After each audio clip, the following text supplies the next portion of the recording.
السلام علیکم ورحمۃ اللہ وبرکاتہ۔ ماں مجھے بیوی کے قریب نہ جانے دیتی، کہتی جس دن تم نے بیوی کو ہاتھ لگایا تو میرا مرا ہوا منہ دیکھو گے۔ میں ماں کو سمجھاتا کہ یہ گناہ ہے، مجھے بیوی کے حقوق پورے کرنے ہیں۔ ماں ایک نہ سنتی، بلکہ وہ میری بیوی کو رات اپنے پاس سلاتی۔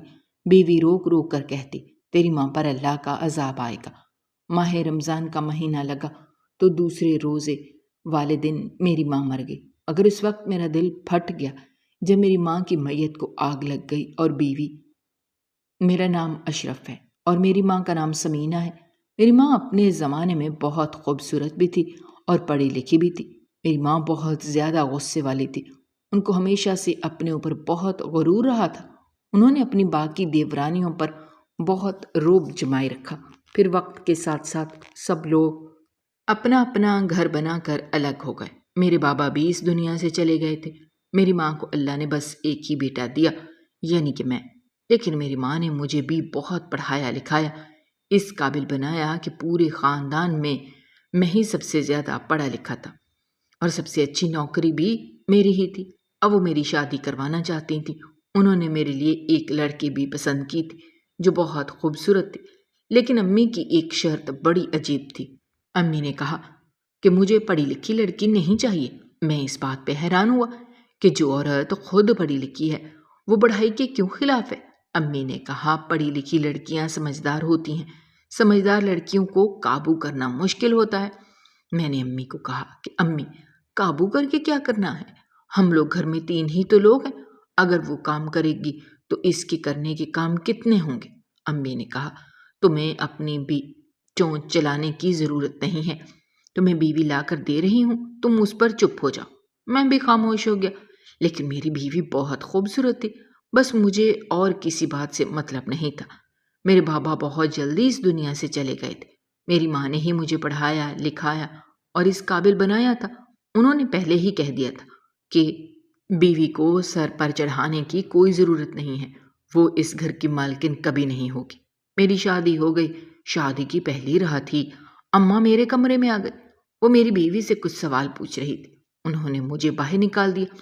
جب انہیں تسلی ہوئی تو وہ وہاں سے چلی گئی۔ انہوں نے کہا لڑکی بری نہیں ہے، لیکن جو میں نے پہلے کہا تھا وہ یاد رکھنا۔ ابھی وہ باہر نکلے ہی تھی کہ مجھے ان کی چیخ سنائی دی۔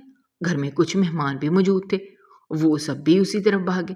امی سیڑھیوں سے نیچے گر گئی تھی۔ ہم ان کو ڈاکٹر کے پاس لے گئے تو ڈاکٹر نے ان کے سامنے یہی کہا کہ سب کچھ ٹھیک ہے، لیکن مجھے علیحدگی میں بتایا کہ آپ کی ماں اب کبھی نہیں چل سکتی۔ زیادہ زور آنے کی وجہ سے ان کی ٹانگ ہمیشہ کے لیے فارغ ہو گئی ہے، یعنی وہ اپنی ٹانگ کو نہیں ہلا پائیں گی۔ میرے لیے یہ خبر بہت بری تھی۔ میری ماں معذور ہو گئی تھی۔ خاندان والے کہہ رہے تھے ساری زندگی لوگوں پر رعب جماتی رہی، لوگوں کو باتیں کرتی رہی، غرور کرتی رہی، تو غرور کی سزا تو ملنی ہی تھی۔ لیکن کسی میں بھی اتنی جرت نہیں تھی کہ وہ یہ بات امی کے سامنے بول سکتا، اسی لیے سب امی کو تسلیاں دے رہے تھے۔ میری بیوی ابھی ابھی گھر میں آئی تھی، اتنا بڑا مسئلہ بن گیا۔ میری امی نے اس کا الزام میری بیوی پر لگا دیا اور کہا اس منحوس کے قدم ہی بھاری تھے، لیکن سب کو اچھی طرح پتا تھا کہ امی خود ہی اپنی غلطی کی وجہ سے گری تھی۔ انہوں نے بہت اونچی ہیل والا جوتا پہن رکھا تھا۔ ان کو ایسے لگتا تھا کہ جن لوگوں کا قد لمبا ہوتا ہے دنیا ان سے ڈرتی ہے۔ وہ ویسے بھی لمبے قد کی تھی، لیکن پھر بھی اپنے آپ کو مزید لمبا دکھانے کے لیے ہمیشہ اونچی ایڑی والا جوتا پہنا کرتی تھی۔ میں نے اپنی بیوی کو کچھ نہیں کہا تھا۔ ہمارے شروع کے دن تھے۔ میری بیوی نے کہا یہ سب کچھ میری وجہ سے ہوا ہے۔ میں نے کہا نہیں، تمہاری وجہ سے کچھ نہیں ہوا، لیکن اب امی کا خیال تمہیں ہی رکھنا پڑے گا۔ اس نے کہا ہاں میں خیال رکھوں گی۔ میری بیوی امی کا بہت خیال کرتی تھی، لیکن امی پھر بھی الٹی سیدھی باتیں سناتی تھی۔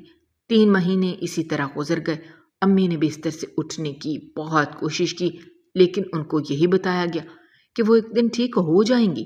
ان سے اٹھا نہ جاتا تو وہ غصہ بھی میری بیوی پر نکالتی۔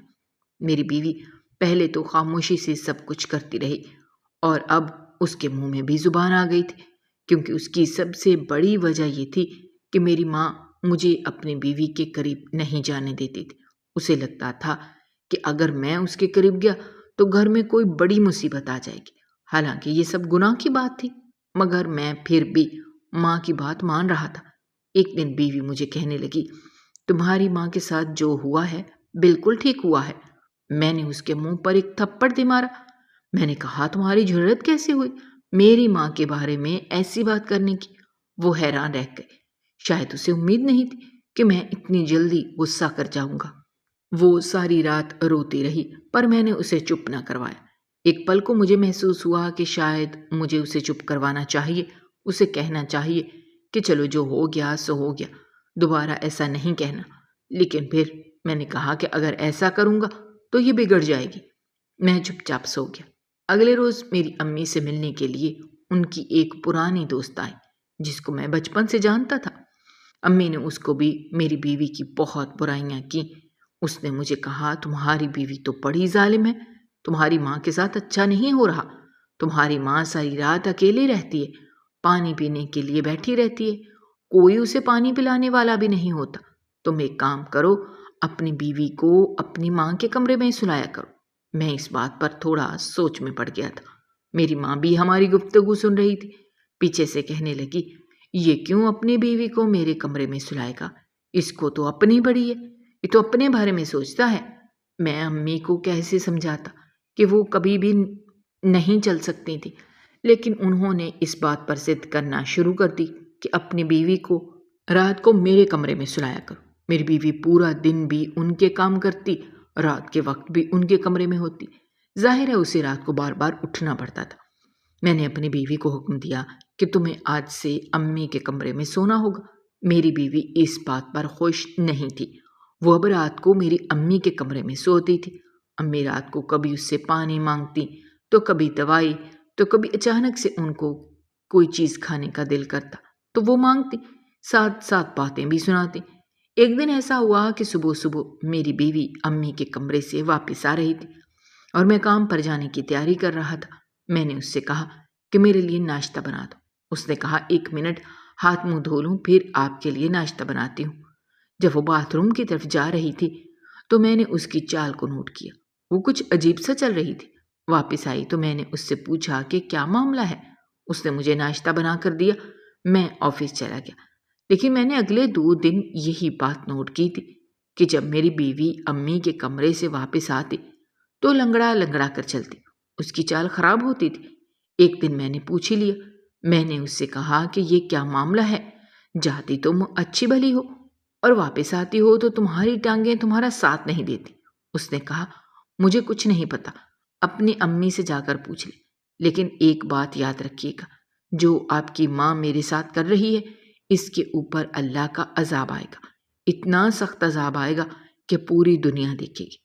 میں نے اسے پھر سے مارنا شروع کر دیا۔ اسے بھی اس بات کا پتہ ہوتا تھا، لیکن مار کھا کر اب وہ ڈھیٹ ہو گئی تھی۔ اب میری بیوی روز ہی لنگڑا کر چلتی تھی۔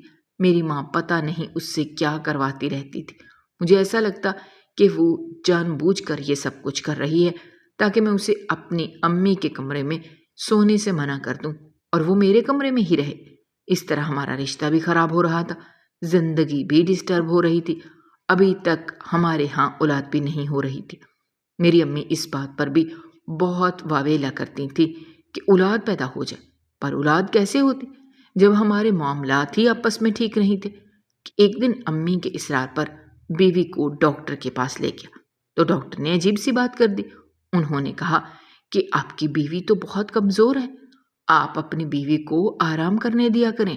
ڈاکٹر نے عجیب سے لہجے میں یہ بات کی تھی۔ میں سوچ رہا تھا کہ اس کو تو آرام ہی آرام ہے۔ میں نے بیوی کو کہا کہ تم نے ڈاکٹر کو کچھ کہا ہوگا، تم نے کوئی الٹی سیدھی بات کی ہوگی۔ اس نے کہا، میں نے کوئی بات نہیں کی، اگر آپ نے مجھ سے اس بارے میں کوئی قسم لینی ہے تو آپ قسم لے لیں۔ میری بیوی اب مجھ سے بھی بدتمیزی کرنے لگی تھی۔ اسے پتا تھا کہ اس کے بدلے میں بس مجھے مار پڑے گی۔ وہ بہت زیادہ خودسر ہو گئی تھی۔ میں اسے مارنے کے علاوہ اور کچھ نہیں کر سکتا تھا۔ میں نے اس کی زندگی تنگ کر دی تھی، پر مجھے نہیں پتا تھا کہ وہ اتنا بڑا قدم اٹھا جائے گی۔ ایک دن صبح ہوئی تو میری ماں مجھے آوازیں دے رہی تھی، کہہ رہی تھی، تیری بیوی کہاں مر گئی؟ کوئی تو مجھے پانی پلا دے۔ میں سمجھ گیا کہ امی پانی مانگ رہی ہیں۔ پھر میں سوچنے لگا کہ میری بیوی کہاں گئی ہے؟ اس نے امی کو پانی کیوں نہیں پلایا؟ کہیں مزے سے سو تو نہیں رہی؟ مجھے اتنی سخت نیند آ رہی تھی، مجھ سے اٹھا نہیں جا رہا تھا، پر پھر بھی میں اٹھ گیا۔ امی کے کمرے میں گیا تو وہ پانی مانگ رہی تھی۔ وہ میری بیوی کے ساتھ ساتھ مجھے بھی باتیں سنا رہی تھی۔ میں نے ان کو پانی پلایا۔ میں نے کہا، تہمینہ کہاں گئی ہے؟ انہوں نے کہا، پتہ نہیں کہاں مر گئی ہے، مجھے لگا تیرے کمرے میں چلی گئی ہے، تو نے اسے اپنے پاس بلا لیا ہوگا۔ تیرا بھی تو اس کے بغیر دل نہیں لگتا، ایک طرف تو اسے پاگلوں کی طرح مارتا ہے، دوسری طرف اس کے بغیر نہیں رہ سکتا۔ میں نے کہا، امی، میں نے اسے اپنے کمرے میں نہیں بلایا، وہ تو آپ کے کمرے میں ہی سو رہی تھی، باتھ روم میں گئی ہوگی۔ امی نے کہا، ابھی تک واپس کیوں نہیں آ رہی؟ میں نے جا کر باتھ روم میں چیک کیا تو وہ وہاں بھی نہیں تھی، سچ میں بھی نہیں تھی۔ میں حیران رہ گیا، میری بیوی کہاں چلی گئی؟ میں نے امی کو آ کر بتایا کہ وہ تو گھر پر ہی نہیں ہے۔ امی نے کہا، لگتا ہے اپنی ماں کے گھر چلی گئی ہے، کیونکہ میری بیوی کی ماں کا گھر زیادہ دور نہیں تھا۔ میں پھر سوچنے لگا کہ مجھے بتائے بغیر کہاں چلی گئی؟ آنے دو ذرا، آج اس کی کلاس لگاؤں گا۔ وہاں گیا تو پتہ چلا وہاں بھی نہیں تھی۔ مجھے لگا وہ لوگ جھوٹ بول رہے ہیں۔ انہوں نے کہا، پورا گھر دیکھ لو، وہ یہاں نہیں ہے، اور اس سوال کا جواب تو تم دو کہ ہماری بیٹی کہاں ہے؟ تم اسے کیوں تلاش کرتے پھر رہے ہو؟ کیا وہ کہیں چلی گئی ہے؟ 2-4 گھنٹوں میں یہ بات ثابت ہو گئی کہ میری بیوی گھر سے بھاگ چکی تھی۔ وہ گھر میں نہیں تھی، اپنی ماں کے گھر بھی نہیں تھی۔ اس نے گھر سے تو کوئی چیز اٹھائی ہی نہیں تھی، نہ پیچھے کوئی پیغام چھوڑا تھا، بس وہ اچانک سے کہیں غائب ہو گئی۔ میری امی تو مجھ سے زیادہ پریشان تھی، کہنے لگی، میں تو لٹ گئی، میں تو برباد ہو گئی، وہ ہمارا منہ کالا کر کے بھاگ گئے، اب ہمارا کیا ہوگا؟ سب کچھ برباد ہو جائے گا۔ میں نے کہا، امی، آپ کیوں اتنا شور کر رہی ہیں؟ آپ کی آوازیں سن سن کر میں پریشان ہو رہا ہوں۔ میری امی نے کہا، کیا پتا وہ کیا لے گئی ہے؟ میں نے کہا، کیا مطلب؟ سمجھائیں مجھے، کیا لے گئی ہے؟ امی نے کہا، میں نہیں سمجھا سکتی، مجھے پہلے میری بیوی پر غصہ آتا تھا، میں اسے برا بھلا کہہ رہا تھا، دل ہی دل میں اسے کوس رہا تھا، لیکن جب رات ہوتی تو میں یہ سوچنے لگتا کہ جن حالات میں میں نے اسے رکھا ہوا تھا وہ بھاگتی نہ تو کیا کرتی؟ ارے اسے تو بہت پہلے بھاگ جانا چاہیے تھا۔ ایک تو میری ماں ایسی ضدی اور غصے والی عورت، اور بیمار ہو کر وہ اور زیادہ چڑچڑی ہو گئی تھی۔ میری بیوی کے ساتھ تو وہ کبھی پیار سے بات نہیں کرتی تھی، میری بیوی جیسی بھی تھی ان کی خدمت تو کرتی تھی، پر امی نے کبھی اسے محبت سے 2 لفظ نہیں بولے تھے، ہمیشہ اسے باتیں ہی سناتی رہتی تھی۔ اسے تو پہلے ہی بھاگ جانا چاہیے تھا۔ کبھی مجھے بیوی پر غصہ آتا، کبھی ایسا لگتا کہ اس نے جو کیا ٹھیک کیا، لیکن اگر وہ کسی کے ساتھ بھاگی تھی تو یہ بالکل بھی اچھا نہیں کیا تھا۔ پر مجھے ایسا نہیں لگتا کہ وہ کسی کے ساتھ بھاگی تھی، شاید یوں ہی کہیں چلی گئی تھی۔ میں نے تو اس سے فون بھی نہیں لے کر دیا تھا۔ میں نے کہا، فون میں لگی رہو گی تو گھر کے کام کیسے کرو گی؟ مجھے اپنی بیوی کی بڑی یاد آ رہی تھی۔ ماہ رمضان کا مہینہ لگ چکا تھا، امی روزے نہیں رکھ رہی تھی، مگر میں روزے رکھ رہا تھا۔ آج دوسرا روزہ تھا، میں رات کو جاگ رہا تھا، مجھے میری ماں نے آواز نہیں دی۔ میں نے بھی سکھ کا سانس لیا۔ 3-4 دن اپنی امی کی خدمت کی تو مجھے پتہ لگ گیا کہ میری بیوی انہیں کیسے برداشت کر رہی تھی۔ اپنی ماں کا سگا بیٹا ہو کر بھی میں ان سے تنگ آ گیا تھا، تو کیا صبح سحری کے وقت بھی امی نے مجھے آواز نہیں دی؟ مجھے لگا وہ سکون سے سو رہی ہیں۔ میں سحری کر کے سکون سے سو گیا، ورنہ سحری کے وقت امی بہت تنگ کرتی تھی، مجھے اٹھانے کی کوشش کرو، مجھے یہ کھلاؤ، مجھے وہ کھلاؤ۔ میں انہیں کیسے سمجھاتا کہ آپ کبھی نہیں چل سکتی، لیکن آج ان کی آواز نہیں آئی۔ میری آنکھ کھلی تو میں حیران رہ گیا، دوپہر کے 2 بج رہے تھے۔ میں تو ایسے بے خبر ہو کر سویا ہوا تھا کہ مجھے پتا ہی نہیں چلا، لیکن میری امی نے ابھی تک آواز کیوں نہیں دی؟ جب میں اپنی امی کے کمرے میں گیا تو سامنے کا منظر دیکھ کر حیران رہ گیا۔ میری ماں اس دنیا سے جا چکی تھی۔ مجھے بہت دکھ ہوا، میں پھوٹ پھوٹ کر رونے لگا، انہیں جگانے کی کوشش کرنے لگا۔ وہ اس دنیا میں نہیں تھی۔ میں نے اپنے رشتہ داروں کو فون کرنا شروع کر دیا، اپنی چاچی کو، خالہ کو، پھپھو وغیرہ کو، یہی ہمارے رشتہ دار تھے۔ میں نے انہیں بتایا کہ امی اس دنیا سے چلی گئی ہیں، ان کو میری ماں سے لاکھ شکوے تھے، وہ میری ماں کو پسند بھی نہیں کرتی تھی، لیکن اب وہ اس دنیا میں نہیں تھیں تو ظاہر ہے انہوں نے آنا ہی تھا۔ انہیں پتا تھا کہ میں اکیلا ہوں، بیوی تو میری پہلے ہی بھاگ گئی ہے۔ وہ سب لوگ آ گئے تھے، ہمارے گھر میں فوتگی کا ماحول بن گیا تھا۔ کفن دفن کے بعد مجھے سب کے لیے افطاری کا انتظام کرنا تھا، باقی کفن دفن کا انتظام عورتوں نے کرنا تھا۔ امی کو غسل وغیرہ انہوں نے کروانا تھا، باقی دیگر معاملات میرے کزن سنبھال رہے تھے۔ لیکن مجھے ایک عجیب سی بات بتائی گئی۔ انہوں نے کہا کہ کوئی بھی عورت تمہاری امی کو غسل دینے کو تیار نہیں ہے۔ جو بھی عورت غسل دینے کے لیے آگے بڑھتی ہے وہ پھوٹ پھوٹ کر رونا شروع کر دیتی ہے، چیخیں مارتی ہے اور وہاں سے بھاگ جاتی ہے۔ جب میں اندر داخل ہوا تو میری پھپھو ایک چارپائی پر پڑی تھی، ان کے دانت بند ہو چکے تھے، عورتیں ان کو ہوش میں لانے کی کوشش کر رہی تھیں۔ مجھے لگا شاید دکھ اور افسوس سے ان کے ساتھ ایسا ہوا ہے، لیکن جب عورتوں نے بتایا کہ یہ غسل دینے کے لیے اندر گئیں تو ان کی یہ حالت ہو گئی۔ میں حیران ہو رہا تھا کیونکہ کوئی بھی عورت امی کو غسل دینے کے لیے تیار نہیں تھی۔ میں نے اپنی ایک خالہ سے کہا، امی آپ کی بہن ہے اور بہنوں کو ہی بہنوں کا احساس ہوتا ہے، آپ یہ کام کروا دیں، دیر ہو رہی ہے۔ انہوں نے کہا، نہ بیٹا نہ، میں نہیں جا سکتی، میں تو ایسے ہی دل کی مریضہ ہوں، اس کی حالت دیکھ کر دل بیٹھ رہا ہے۔ پتہ نہیں تمہاری ماں پر کس بات کا عذاب آ رہا ہے، ضرور اس نے کوئی حرکت کی ہے، ورنہ ایسا نہ ہوتا۔ میں نے کہا، آپ لوگوں کو ابھی بھی اپنی دشمنی کی پڑی ہے، میری ماں اس دنیا سے چلی گئی ہے، اب تو آپ لوگ یہ حرکتیں چھوڑ دیں، اپنے دل کا بغض نکال دیں۔ انہوں نے کہا، بیٹا بات دشمنی کی نہیں ہے، اگر تمہیں یقین نہیں آتا تو تم خود جا کر دیکھ لو۔ میں نے کہا، ہاں میں خود ہی چلا جاؤں گا، خود ہی اپنی ماں کو غسل دے لوں گا، کوئی نہ کوئی طریقہ کر لوں گا، لیکن آپ لوگوں کی محتاجی نہیں کروں گا۔ آپ سب لوگ ڈر کا بہانہ بنا کر بیٹھے ہیں۔ میری ماں نے ایسا کیا کیا ہے؟ جہاں میری ماں کو رکھا گیا تھا میں اس طرف گیا، مگر یہ دیکھ کر حیران رہ گیا، میری ماں کی آنکھیں پتھر کی طرح کھلی ہوئی تھی۔ ایک پل کو تو میں ڈر بھی گیا، ان کے وجود سے عجیب قسم کی بدبو اٹھ رہی تھی اور ایسا لگتا تھا جیسے کسی چیز کو آگ لگی ہوئی ہو۔ مجھے ڈر لگ رہا تھا، میرا ہاتھ لگانے کا دل ہی نہیں کر رہا تھا، میرا جسم کانپ رہا تھا۔ میں وہاں سے باہر آ گیا، سامنے کا منظر دیکھ کر حیران رہ گیا۔ سامنے میری بیوی کھڑی تھی، اس نے کہا، ہٹ جاؤ میں غسل دیتی ہوں۔ وہ اندر چلی گئی، میں اس سے کوئی سوال نہ کر سکا۔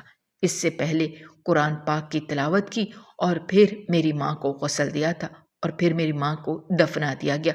قبرستان میں بھی عجیب سا واقعہ ہوا، قبر کا منہ بند کرتے تھے تو منہ بند ہی نہیں ہو رہا تھا، نہ جانے مٹی کہاں جا رہی تھی۔ ایسا لگتا تھا کہ مٹی کم پڑ گئی ہے، جبکہ وہی مٹی اسی زمین سے تو نکالی گئی تھی، اسی میں واپس ڈال رہے تھے۔ پھر کہیں اور سے مٹی اٹھا کر لائے اور بڑی مشکل سے قبر کا منہ بند کیا گیا۔ سارے مہمان چلے گئے، رات ہوئی تو میری بیوی میرے پاس آ کر بیٹھی اور مجھے تسلی دینے لگی۔ میں نے کہا، کہاں چلی گئی تھی تم؟ اتنا تو پوچھنے کا حق ہے میرا۔ اس نے کہا، ہاں پوچھنے کا حق ہے، میں گاؤں چلی گئی تھی، وہاں پر میرے ایک ماموں رہتے ہیں اور اپنے گھر والوں کو کہا تھا کہ وہ آپ کو نہ بتائیں کہ میں ادھر گئی ہوں، میں تنگ آ گئی تھی اس لیے بھاگ گئی تھی۔ میں نے کہا، کیوں تنگ آ گئی تھی؟ میری بیوی نے عجیب سی بات بتائی۔ اس نے کہا، آپ کی امی کی دوست نے آپ کی امی کو ایک عمل بتایا تھا، کہا کہ کسی جوان لڑکی کو ساری رات ایک ٹانگ پر کھڑا کر کے رکھو تو تمہاری ٹانگ ٹھیک ہو جائے گی۔ آپ کی امی ساری رات مجھ سے یہ کام کرواتی اور مجھے کہتے کہ اگر میں نے آپ کو یہ بات بتائی تو آپ مجھے طلاق دے دیں گے، اس لیے میں ڈر کے یہ سب کچھ کرتی رہی۔ ایک تو آپ کی ماں مجھے آپ سے دور رکھتی تھی اور دوسرا مجھ پر ظلم کرتی تھی، میرے دل سے صرف بد دعائیں نکلتی تھی۔ ساری رات ایک ٹانگ پر کھڑے ہونا کوئی مذاق نہیں ہے۔ میری بیوی نے رو کر مجھے یہ بات بتائی۔ اس نے کہا، اس لیے میں بھاگ گئی تھی۔ میں نے اپنی بیوی کو کہا، مجھے معاف کر دو، مجھے نہیں پتا تھا کہ میری ماں یہ سب کچھ کرے گی، وہ پڑھی لکھی ہو کر اتنی جاہل کیسے ہو سکتی ہے؟ شاید بیماری انسان کو ایسا کر دیتی ہے، مجھے معاف کر دو۔ میں نے اپنی بیوی سے معافی مانگی تو اس نے مجھے فوراً معاف کر دیا۔ اب میں اپنی بیوی کے ساتھ اسی گھر میں سکون سے رہتا ہوں، ہماری اولاد بھی ہونے والی ہے۔ ڈاکٹر نے بتایا ہے کہ میں جلد ہی ایک بیٹے کا باپ بننے والا ہوں۔ میں اپنی ماں کی قبر پر جاتا ہوں، فاتح خوانی کرتا ہوں، ان کی مغفرت کی دعا کرتا ہوں۔ اس سے زیادہ میں کچھ نہیں کر سکتا۔ اب آپ لوگ بتائیں کہ اس سب میں میری کیا غلطی تھی؟ مجھے تو لگتا ہے کہ غلطی میری ہی تھی۔ اب میں اپنی بیوی کا بہت خیال رکھتا ہوں اور اسے خوش رکھنے کی بھی کوشش کرتا ہوں۔ ناظرین، مزید اس طرح کی سبق آموز کہانیاں اور واقعات سننے کے لیے ہماری ویڈیو کو لائک کریں، شیئر کریں اور چینل کو سبسکرائب کرنا مت بھولیے گا۔ شکریہ۔ اللہ حافظ۔